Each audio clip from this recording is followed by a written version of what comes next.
রাজধানীর শাহবাগ থানায় ছাত্রদল ও ছাত্র শিবিরের নেতাকর্মীদের মধ্যে উত্তেজনা, হাতাহাতি ও পাল্টাপাল্টি ধাওয়ার ঘটনা ঘটেছে। বৃহস্পতিবার সন্ধ্যায় শুরু হওয়া এ ঘটনা রাত 9:30 পর্যন্ত চলে। পরিস্থিতি নিয়ন্ত্রণে এলাকায় অতিরিক্ত পুলিশ মোতায়েন করা হয়।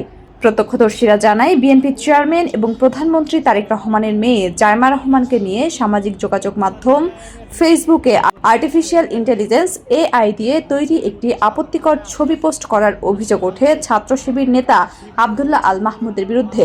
তিনি ডাকসু নির্বাচনের ছাত্র শিবিরের প্যানেলের সদস্য পদপ্রার্থী ছিলেন বলে জানা যায়। এই ঘটনার প্রতিবাদে সন্ধ্যায় ঢাকা বিশ্ববিদ্যালয় ক্যাম্পাসে বিক্ষোভ মিছিল ও শাহবাগে অবস্থান নেন ছাত্রদলের নেতাকর্মীরা। জাইমা রহমানকে কটূক্তির অভিযোগে শাহবাগ থানায় মামলা করতে যান তারা। অন্যদিকে সংশ্লিষ্ট ছাত্র শিবিরের নেতা আব্দুল্লাহ আল মাহমুদ দাবি করেন, তার নামে ভুয়া স্ক্রিনশট ছড়িয়ে অপপ্রচার চালানো হচ্ছে। এ বিষয়ে সাধারণ ডায়েরি করতে তিনি ও তার সহযোগীরাও থানায় যান।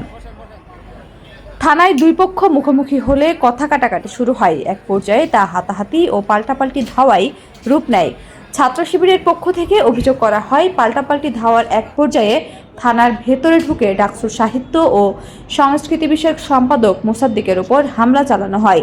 এছাড়া ডাকসুর আরেক নেতা এবি জোবায়ের থানার ভেতরে আটকা পড়েন বলেও অভিযোগ করা হয়।